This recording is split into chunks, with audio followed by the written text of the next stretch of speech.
Жаратылыстың басталуы 12-ші тарау. Жаратқан ие Ыбырамға сөзін арнап, былай деп бұйырған еді. Сен еліңді, туған туысқандарыңды және әкеңнің үйін тастап, мен өзіңе көрсететін елге көш. Мен сенен үлкен халықты өрбітіп таратамын. Сені жарылқаймын, әрі атыңды шығарамын.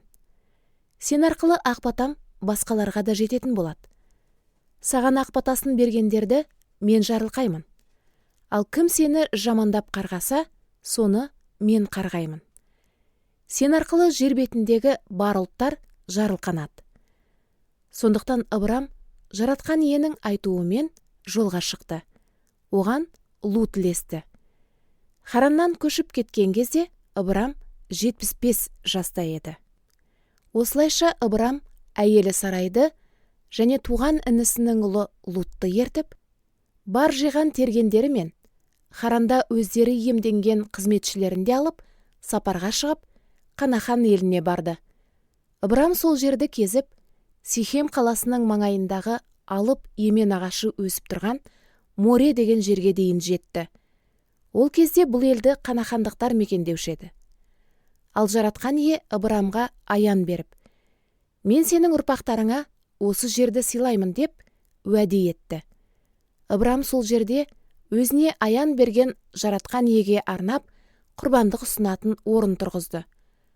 Содан соң ол Бетелдің шығыс жағындағы тауға қарай бет алып, батыс жақтағы Бетел мен шығыс жақтағы Ай деген екі жердің ортасына шатырын тікті.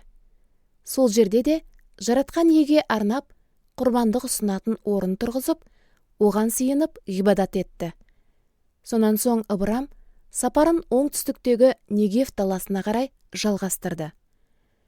Бірақ Қанахан елін ашаршылық жайлап, Ыбырам біраз тұра тұру мақсатымен Мысырға көшіп барды.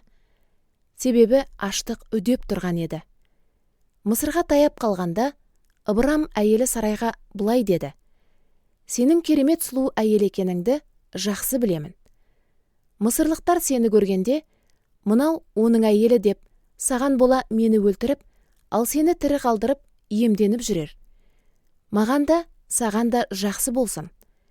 Өз игілігің үшінде мені аман қалсын десең, өзіңді Ыбырамның қарындасымын деп айтарсың. Солай болды да.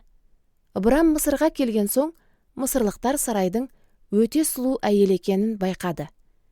Мысыр патшасы Перғауынның лауазымды қызметкерлері де әйелді көріп, Перғауынға оның көркін мақтап жеткізді. Сонда Перғауын оны өз сарайына алдыртты. Әйел үшін Ыбырамға жақсылық жасап, оған молынан қой, сиыр, есек пен түйені, құлдар мен күңдерді сыйлады. Бірақ жаратқан ие Ыбырамның әйелі Сарайға бола, Перғауынға және оның үй ішіне жаман індет жіберді.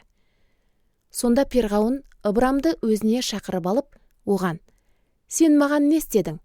Неге оның өз әйелің екенін айтпадың? Не үшін оны қарындасым дедің? Сол себептен де оны әйелдікке алмақшы болдым. Әйелің өзіңе, алда кет деді. Перғауын адамдарына Ыбырам жайында бұйрық беріп, олар оны әйелімен және барлық иелігімен бірге жолға шығарып салды.